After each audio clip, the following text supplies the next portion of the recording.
Hello students. Today I am going to start third part of this chapter. Chapter number 7. Chapter number 7, a story of true love. I am going to start third part. The Ras Leela, commemorating the life of Sri Krishna at the Badrinath temple, was renowned all over the hills. रास लीला जो श्री कृष्ण की जीवन के याद में मनाया जा रहा था प्रसिद्ध बद्रीनाथ टेम्पल पर in the play of God's life, भगवान के जीवन पर आधारित ये play Bhola Ram had been chosen 1 year to act the part of Krishna.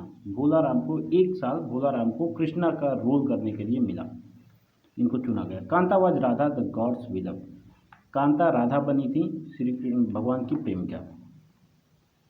The performance was given to a large crowd, performance की वजह से बहुत ज़्यादा भीड़ लगी थी। As he danced away to the music he was aware of her lit up eyes on his back. After the play, when their eyes met, she stuck out her tongue to scold him. They were in love. जैसे ही music पे dance हो रहा था उसने महसूस किया पीछे उसकी चमकती हुई आंखों को, और प्ले के बाद जब उनकी आंखें मिली तो उसने अपनी जुबान को बाहर निकाला डांटने के लिए, लेकिन वे लोग एक दूसरे के प्यार में पड़ गए थे। When he asked for her hand, her parents hesitated. जब भोला राम जी ने उसका हाथ मांगा तो उसके पिताजी ने पहले, उसके माता पिता ने अस्वीकार का मतलब संकोच किया, अस्वीकार भी नहीं किया था, सिर्फ संकोच किया था। His profession of kite maker was a bit old, उसका जो प्रोफेशन था, व्यवसाय था पतंग बनाने को, थोड़ा सा भद्दा था। And would he earn enough to support a wife and family, और वो लोग सोचे, माता पिता सोचे, क्या वो इतना कमा लेगा कि परिवार और पत्नी को सपोर्ट कर सके, सहारा बन सके। But they liked him and in the end agreed, लेकिन वे उसको पसंद करते थे, वे उसे पसंद करते थे और अंत में मान गए।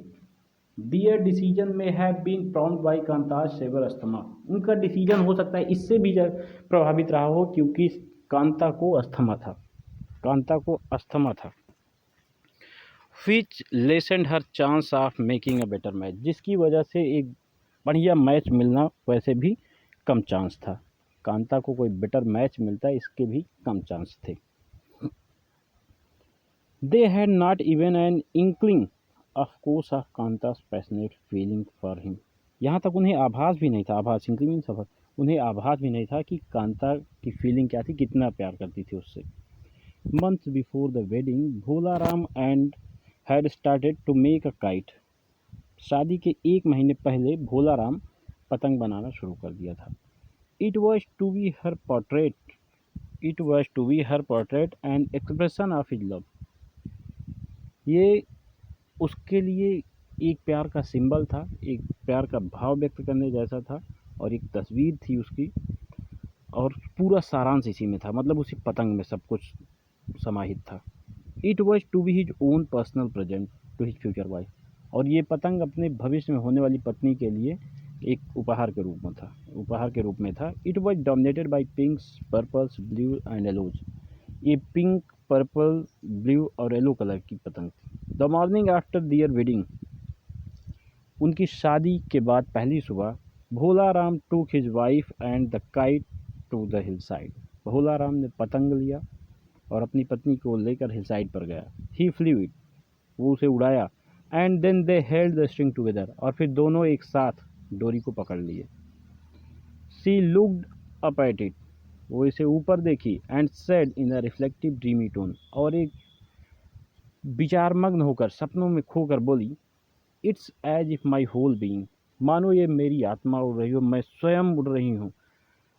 It's as if my whole being my soul was going up, मानो मैं स्वयं उड़ रही हूँ, मेरी आत्मा ऊपर जा रही है, नॉट टू रिटर्न, वापस नहीं आने के लिए, अब बहुत ऊपर। What will you do poor thing, Kanta ने एकदम विचारमग्न होकर कहा कि तुम क्या करोगे अगर ऐसा।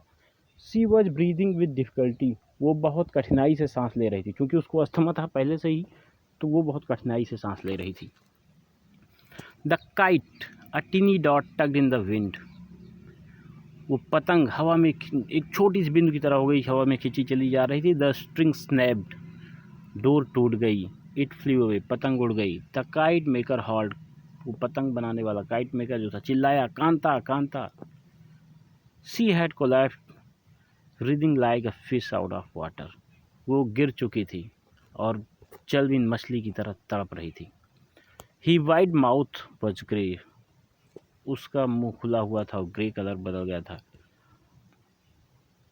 I will keep watch, I will return, मैं इसको देखना जारी रखूँगी, मैं वापस आऊँगी। She said and her eyes closed, इतना कहकर उसकी आंखें बंद हो गई। ही कैरीड हर बॉडी होम, भोलाराम जी उसकी बॉडी को घर लेकर आया। She was cremated the same evening, और उसी शाम को उनका दाह संस्कार हुआ। क्रीमेटेड मतलब दाह संस्कार करना। The morning after the funeral Bhola was woken by a commotion outside, funeral के बाद सुबह भोलाराम जी बाहर शोर शराबा सुनकर उठा। कमोशन मतलब शोर शराबा। He unbolted the door and stepped out, दरवाजे को खोला और बाहर निकला। He turned his head up at the banana tree, उसने अपना सर उठाया और बरगद के पेड़ की तरफ देखा। There was no doubt that the kite was back, इसमें कोई संदेह नहीं था कि पतंग वापस आ गई थी। There was no doubt that the kite was back, इसमें कोई संदेह नहीं था कि पतंग वापस आ गई थी। Caught in the top of the tree, और पेड़ के ऊपर एकदम फंसी थी। There was not a tear in it, इसमें कोई आंसू भी नहीं थे। Sorry, there was not a tear in it, ये फटी भी नहीं थी। It may have been the wind making the branches creak and the kite flutter, but he believed he could hear her voice. It may have been the wind, हो सकता है कि ये हवा रही हो, ब्रांचों के क्रिक होने की वजह से फटफड़ाहट की आवाज़ हो रही, मतलब पतंग की फड़फड़ाने की आवाज़ हो रही, लेकिन भोला राम जी को लगता था कि वो अपनी पत्नी की आवाज़ को सुन रहा है। उसे लगता था कि उसकी पत्नी की आवाज़ है ये। For 60 years it perched in the top of the tree, 60 साल तक उसी पेड़ की चोटी पर वो था। All of its beautiful exterior ripped away, इसकी ऊपरी के जितने ऊपर का जितना भी सुंदर चीज़ें सब जा चुके थे। Just the skeletal framework knocking and clattering its whimpering speech to him, केवल कंकाल बचा था, मतलब वही फ्रेम बचा था, वो फड़फड़ा रहा था और उससे बात कर रहा था। The kite maker had risen, kite maker उठ चुका था। ही वॉज वेरी टायर्ड, बहुत थका था। अंदर ग्लास ऑफ टी, अब दूसरा ग्लास चाय का पिया। And then he would sink into his sagging cot to sleep sound, उसके बाद वो फिर से अपने उसी बिस्तर में खटिया पे सो जाता था, प्यार से उसी बिस्तर पे फिर से सो जाता था। ही could here the voice of the local kids he who had come for their early morning marbles game, वो आसपास के बच्चों की आवाज़ों को सुन सकता था जो सुबह मार्बल गोली खेलने के लिए वहाँ पे आते थे। As the kids drew nearer the banyan tree began to move, जैसे ही बच्चे नज़दीक आए वो बनियान ट्री मूव करने लगा, हिलने लगा। दो tree were not a hint of wind, यद्यपि हवा का एक संकेत भी नहीं, मतलब बिल्कुल हवा चल ही नहीं रही थी, फिर भी वो बनियान ट्री मूव कर रहा था, हिल रहा था खुद तेज। In the dark of dawn, not the old decaying bamboo frame, but a dazzling kite with a wild feminine appearance, adorned in every conceivable color, was writhing in the middle of swaying branches. And then the scared children laughed because the kite's furious struggled to break free and succeeded, and it flew slowly up into the sky.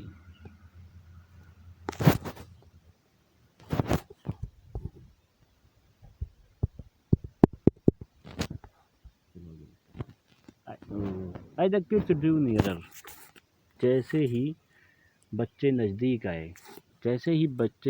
आए, sorry, बनियान tree began to move, वो banyan tree move करने लगा, मतलब हिलने लगा। Even wind का एक हवा का एक झोंका भी नहीं था, तब भी वो बनियान ट्री बहुत तेज मूव कर रहा था।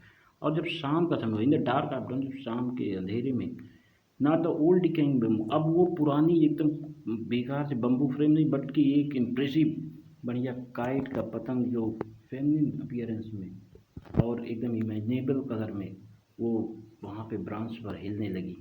And then the scared children laughed, और उसके बाद डरे हुए बच्चे हंसने लगे। Because the kite's furious struggle to break free, क्योंकि उस पतंग की भयानक संघर्ष जो था, जो आज़ाद होने के लिए, वो सफल रही। And it flu slowly up into the sky, और ये हवा में उड़ गई।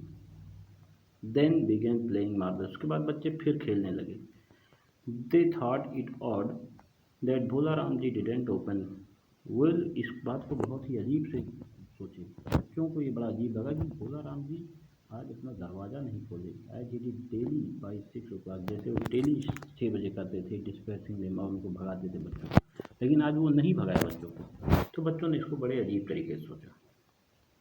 Okay student, today is good enough, bye bye, have a great time, this chapter has been finished. Please note down all the meaning and learn everything. Okay.